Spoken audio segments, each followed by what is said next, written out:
हरे कृष्णा। कृष्ण भक्ति AP channel में आपका हार्दिक स्वागत है। आज हम जानेंगे वृंदावन के एक महान संत श्री सनातन गोस्वामी जी के बारे में।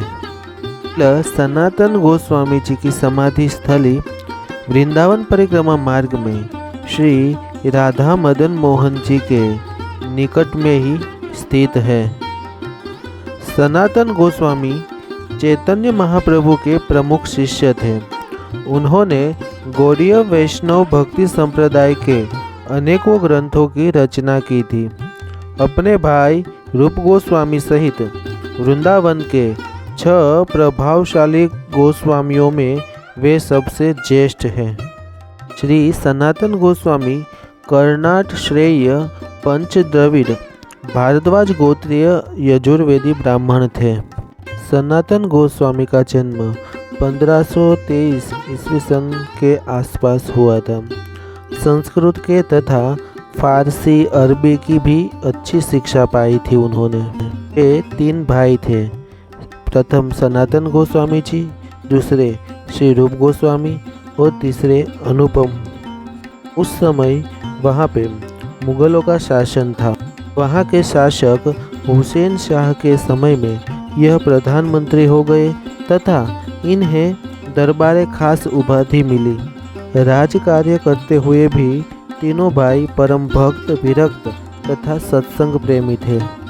श्री चैतन्य महाप्रभु जब वृंदावन जाते समय रामकेली ग्राम में आए तब इन तीनों भाइयों ने उनके दर्शन किए और सभी ने सांसारिक जंजाल से मुक्ति पाने का दृढ़ संकल्प किया।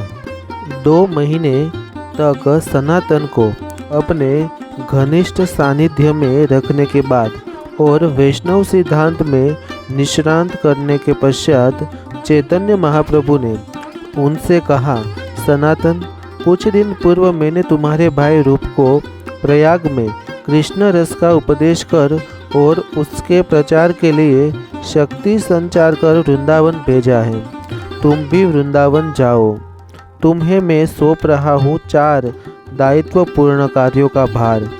तुम वहाँ जाकर मथुरा मंडल के लुप्त तीर्थों और लीला स्थलियों का उद्धार करो, शुद्ध भक्ति सिद्धांत की स्थापना करो, कृष्ण विग्रह प्रकट करो और वैष्णव स्मृति ग्रंथ का संकलन कर वैष्णव सदाचार का प्रचार करो। सनातन गोस्वामी ने कहा, हे प्रभु, अगर मेरे द्वारा यह कार्य कराने हैं तो मेरे मस्तक पर चरण रख शक्ति संचार करने की कृपा करें। महाप्रभु ने सनातन के मस्तक पर अपना हस्त कमल रख उन्हें आशीर्वाद दिया। श्री सनातन गोस्वामी ने वृंदावन आने के पश्चात सर्वप्रथम वृंदा देवी मंदिर की स्थापना की। इसके बाद वे महाप्रभु द्वारा दिए गए कार्य में लग गए। एक दिन मधुकरी के लिए गोस्वामी जी मथुरा गए। वहाँ श्री दामोदर चौबे के घर में श्री मदन गोपाल की मूर्ति देखी।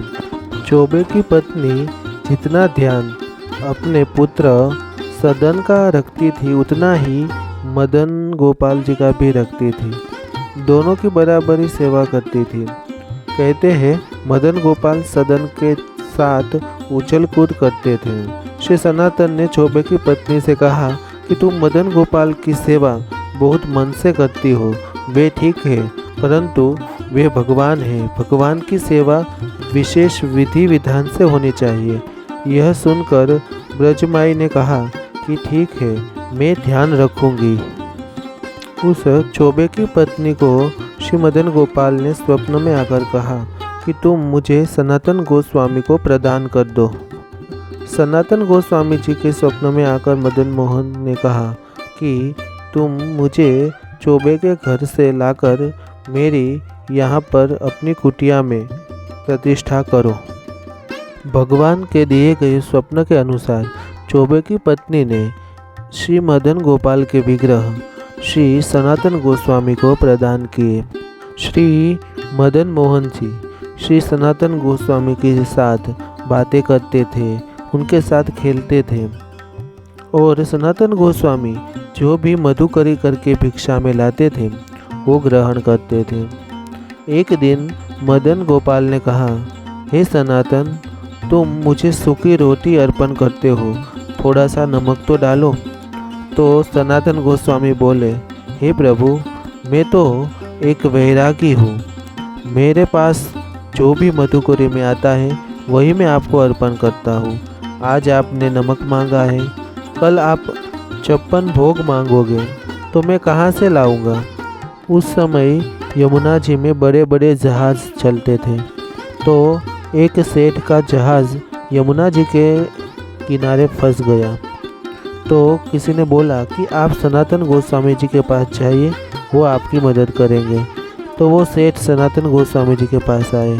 तो सनातन गोस्वामी ने कहा, तुम मदन मोहन जी से कहो, वही तुम्हारा काम करेंगे। उन्होंने मदन मोहन जी से कहा, अगर मेरा जहाज यहाँ से निकल गया तो मैं आपका यहाँ पर बड़ा मंदिर बनाऊंगा और आपके 56 भोग की व्यवस्था करूँगा। ऐसी अनेक लीलाएं श्री मदन मोहन जी की हैं। श्री सनातन गोस्वामी जी यहाँ पर अपनी भजन कुटीर में रहकर भगवान का भजन करते थे। तो यह था श्री सनातन गोस्वामी जी का जीवन चरित्र। ऐसे ही व्रज की कथाएं और व्रज के दर्शन के लिए आप मेरे चैनल कृष्ण भक्ति एपी को लाइक कीजिए, शेयर कीजिए और सब्सक्राइब कीजिए। हरे कृष्णा।